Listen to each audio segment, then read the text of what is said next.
প্রিয় ছাত্রছাত্রীরা সবাই কেমন আছো? আশা করি সবাই খুব ভালো আছো। আজ আমি তোমাদের সঙ্গে আলোচনা করতে চলেছি তোমরা যারা এখন একাদশ শ্রেণীতে পড়ো অর্থাৎ ক্লাস 11-এর সেমিস্টার 2তে পড়ছো, তোমাদের মডার্ন কম্পিউটার অ্যাপ্লিকেশনের কিছু গুরুত্বপূর্ণ প্রশ্ন উত্তর সহ আলোচনা করতে চলেছি। অর্থাৎ তোমাদের যে টেক্সট বইটি রয়েছে সেই বইয়ের ঠিক পেছনে দুটি প্র্যাকটিস সেট দেওয়া আছে। তো সেই বইয়ের প্রথম সেটটি আমি অলরেডি আলোচনা করে দিয়েছি এবং তোমরা যারা এখনও সেই ভিডিওগুলো দেখোনি, ডেসক্রিপশন বক্সে লিঙ্ক দেওয়া আছে, লিঙ্কে ক্লিক করে ভিডিওগুলি দেখে নিতে পারো। এবং এর আগের ভিডিওতে আমি পেপার 2 এ এবং বি আলোচনা করেছি। তো আজকে আমরা এই সিম্পল পেপার 2 গ্রুপ সি আলোচনা করতে চলেছি উত্তর সহ। তাই তোমরা যারা এখনও ভিডিওটি লাইক করো লাইক করো, বন্ধুদের মধ্যে শেয়ার করো এবং এরকম নতুন নতুন আপডেট পাওয়ার জন্য চ্যানেলটি সাবস্ক্রাইব করে পাশে থাকা বেল আইকনটি অন করে রাখো। আর যারা সাবস্ক্রাইব করেছে তাদেরকে অসংখ্য ধন্যবাদ। চলো ভিডিওটি শুরু করা যাক। গ্রুপ সি সাবজেক্ট আগে যে কোশ্চেনগুলো রয়েছে, যে কোশ্চেনটা এখানে রয়েছে দেখো যে 1D অ্যারে এবং 2D অ্যারের মধ্যে পার্থক্যগুলি লেখো। একটি 1D অ্যারের মধ্যে 20, 40, 60, 80, 100 সংখ্যাগুলি প্রিন্ট করা যায়। তার আউটপুট দেওয়া আছে 10, 20, 30, 40।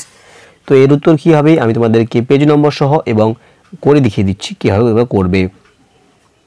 প্রথমে ছিল 1D অ্যারে এবং 2D অ্যারের মধ্যে পার্থক্য। তবে তোমাদের মনে রাখবে 1D এবং 2D অ্যারে থেকে কিন্তু কোশ্চেন আসবে কাকে বলে, বলতে কী বোঝো এবং পার্থক্য পড়তে পারে। তো এখানেও পার্থক্য দেওয়া আছে। তো এখানে মোট 3টে পার্থক্য তোমাদের করতে হবে এবং যার পেজ নম্বর উপরে দেওয়া আছে পেজ নম্বর 41, এটা তোমাদের লক্ষ্য রাখতে হবে। পরবর্তী কোশ্চেন ছিল একটি 1D অ্যারের মধ্যে 20, 40, 60, 80 সংখ্যাগুলি প্রিন্ট করো। তো কীভাবে করবে, এই জন্য তোমাদের প্রথমে সিনট্যাক্সটা লিখতে হবে। সিনট্যাক্সটা দেওয়া আছে এখানে data type, array name, size এবং ভ্যালু, এবং এগুলোকে এখানে তোমাদের সাজিয়ে লিখতে হবে। তাহলে ডাটা টাইপ এখানে দেওয়া আছে ইন্ট, তারপরে দেবে এ, তারপরে এখানে কটা সংখ্যা রয়েছে 1, 2, 3, 4, 5টা 5 দেখবে, তারপরে সংখ্যাগুলোকে লিখবে। যদি এখানে ডিক্লারেশন করতে পারে থাকে তখন তোমরা এটা করবে, নাহলে কিন্তু সুপরটা করলে কিন্তু হবে। ঠিক আছে। পরবর্তী অথবাতে ছিল ডাবল লিঙ্ক লিস্ট কাকে বলে। তো এখানে লেখা আছে দেখো, আমি এখানে মার্কিং করে দিচ্ছি কোনটা তোমাদের লিখতে হবে। ডাবল লিঙ্ক লিস্ট হলো অনেকগুলি নোড দ্বারা গঠিত একটি লিস্ট, যেখানে নোডের ফরওয়ার্ড এবং ব্যাকওয়ার্ড উভয় দিকে পয়েন্টারের মাধ্যমে লিঙ্ক লিস্ট পরিচালনা করা যায় এবং এখানে প্রত্যেক নোডে 3টি অংশ থাকে, একটি ডেটা অংশ, অন্যটি পূর্ববর্তী এবং একটা হচ্ছে পরবর্তী অংশ, যার পেজ নম্বর রয়েছে 17, অর্থাৎ 17 পেজে তোমরা এটা পেয়ে যাবে। পরবর্তী কোশ্চেন ছিল ডাবল লিঙ্ক লিস্ট পদ্ধতিতে নেম, ক্লাস, রোল, মার্কস এবং গ্রেড ডেটাগুলি মেমোরিতে স্টোর করার পদ্ধতি চিত্রসহ সংক্ষেপে বুঝিয়ে লেখো। কীভাবে করবে আমি এখানে দেখিয়ে দিয়েছি। এটা কিন্তু সেই 17 থেকে 18 পেজের মধ্যে কিন্তু সেখানে দেওয়া আছে, সেখান থেকে তোমরা যাতে ভালো করে করতে পারবে। তো প্রথমে দেওয়া আছে দেখো এখানে এটা রয়েছে নেম, ক্লাস, রোল, গ্রেড এবং মার্কস, এভাবে তোমাদের কিন্তু সাজিয়ে করতে হবে। আমি করে দিয়েছি, তোমরা ভালো করে তুলে নেবে। এখানে নেমটা আমি আমার মতো করে দিয়েছি, নেম, ক্লাস, রোল, গ্রেড এবং এ প্লাস। তো এগুলো আমি আমার মতো করে দিয়েছি, তোমরা কিন্তু তোমাদের মতো করে দিয়ে ভালো করে তৈরি করে নেবে। পরবর্তী 18 কোশ্চেন ছিল বাস্তব জীবনে কিউর ব্যবহার, অর্থাৎ বাস্তব জীবনে আমরা কী ব্যবহার করি।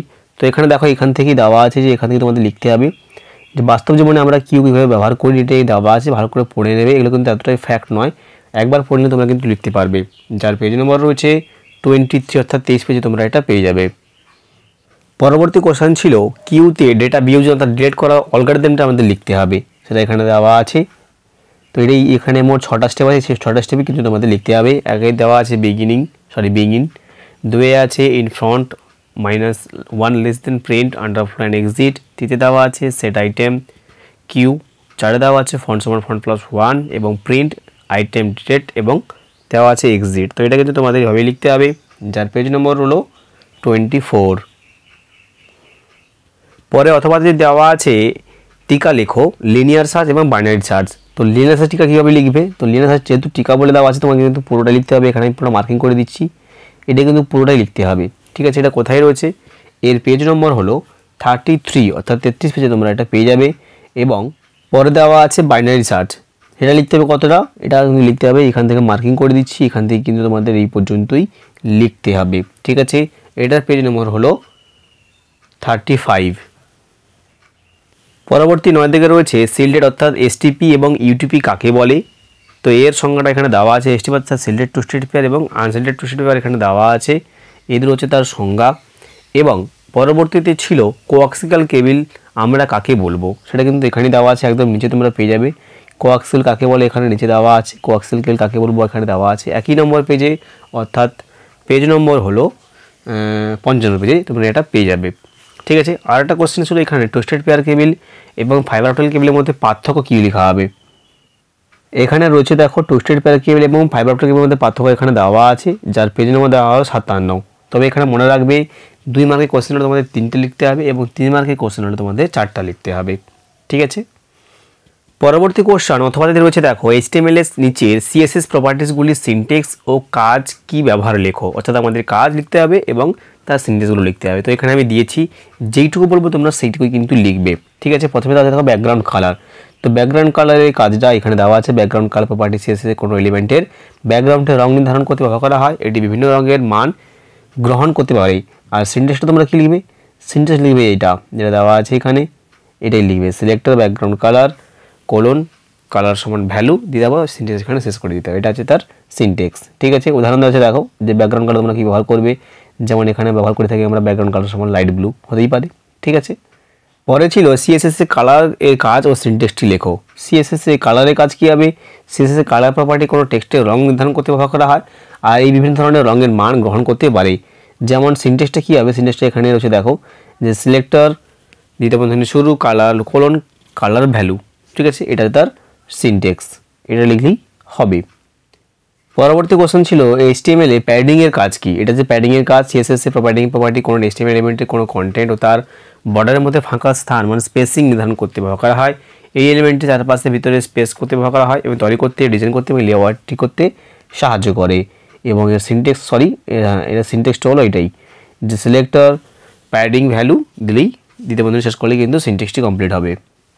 পরের কোশ্চেন হলো CSS এর মার্জিনের কাজ কি, সিনট্যাক্স মার্জিনের কাজ কি। মার্জিনের কাজটা এখানে দেওয়া আছে দেখো যে CSS এর মার্জিন প্রপার্টি কোনো HTML এলিমেন্টের বাইরের চারপাশে ফাঁকা স্থান নির্ধারণ করতে ব্যবহার করা হয়।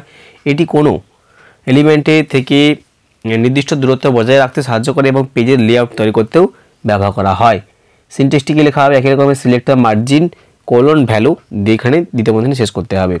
ঠিক আছে, পরবর্তী হলো ফন্ট ফ্যামিলি কাজ কি। ফন্ট ফ্যামিলি কাজ এটাই হলো CSS যেটা রয়েছে যে CSS এর ফন্ট ফ্যামিলি প্রপার্টি কোনো টেক্সটের ফন্ট নির্ধারণ করতে ব্যবহার করা হয়। এটি এক বা একাধিক ফন্টের নাম গ্রহণ করতে পারে। যদি প্রথম ফন্টটি লোড না হয় তাহলে পরবর্তী ফন্ট ব্যবহার করা হয়। এটা হচ্ছে ফন্ট ফ্যামিলি। এর সিনট্যাক্সটা হলো এটাই যে selector font family is to font name দিতে হবে, অর্থাৎ এরিয়াল হেলভেটিকা যা দিতে পারি, তারপর কিছুটা লিখে আমাদের এখানে দ্বিতীয় বন্ধনী শেষ করতে হবে। ঠিক আছে, এটা হলো ফন্টের সিনট্যাক্স। 10 দাগে রয়েছে বর্জ্য ম্যানেজমেন্ট, অর্থাৎ বর্জ্য কাকে বলা হয়, অর্থাৎ বর্জ্য ম্যানেজমেন্ট কাকে বলবো আমরা। এটা এখানে রয়েছে দেখো যে বর্জ্য ব্যবস্থাপনায় বা ম্যানেজমেন্ট হলো একটি প্রক্রিয়া বা বর্জ্য ম্যাটেরিয়াল সংগ্রহ করে তারপর নিরাপদ পদ্ধতিতে উপযুক্ত কৌশলের মাধ্যমে বর্জ্য পদার্থ নিষ্পত্তি এবং অথবা নিরাপদ পদ্ধতিতে উপকরণ পুনরুদ্ধার এবং পুনর্ব্যবহার করা যেতে পারে, যার পেজ নম্বর হলো 176। পরের কোশ্চেন ছিল বর্জ্য কেন ক্ষতিকর, যেটা দেওয়া আছে দেখো এখানে বর্জ্য কেন ক্ষতিকর। এখানে মোট 5টা অপশান রয়েছে। তো কেন ক্ষতিকর এখানে ভালো করে পড়ে নেবে বা খাতা তোমরা লিখে নিতে পারো, যার পেজ নম্বর হলো 175।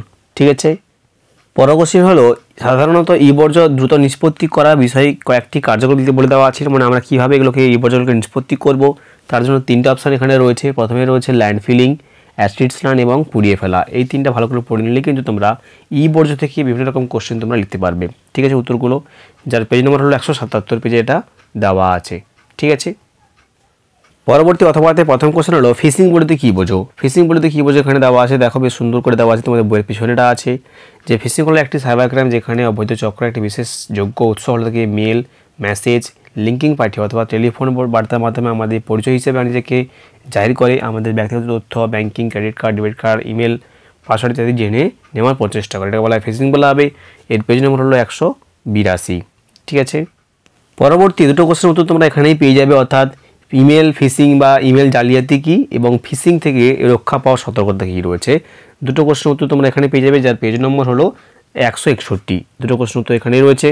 তো এইখানে দুটো কোশ্চেন উত্তর পেয়ে যাবে তোমরা কী বললাম, ফিশিং বা ইমেল জালিয়াতি কী এবং ফিশিং থেকে রক্ষা পাওয়ার সতর্কতা বা কীভাবে তোমরা রক্ষা পাবে তার উপায়গুলো এখানে দেওয়া আছে এক এক করে। তো এই ছিল আজকের আপডেট। তোমরা নিশ্চয়ই বুঝতে পারছো, তোমরা কিন্তু অনেকে এখনও পড়াশোনা শুরু করোনি। তো তোমরা কিন্তু এই যে পেপার 1 পেপার 2 যদি ভালো করে প্র্যাকটিস করে যাও, ভালো করে পড়ে যাও, তোমরা কিন্তু এখান থেকে অনেক রকম কোশ্চেন তোমরা পাবে।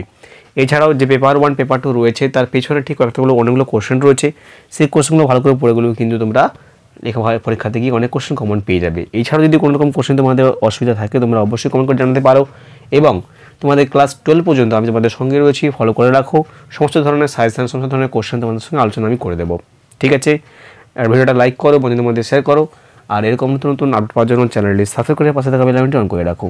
আর যারা সাবস্ক্রাইব করছে তাদেরকে অসংখ্য ধন্যবাদ। ভালো থাকবে, দেখা হচ্ছে পরবর্তী ভিডিওতে।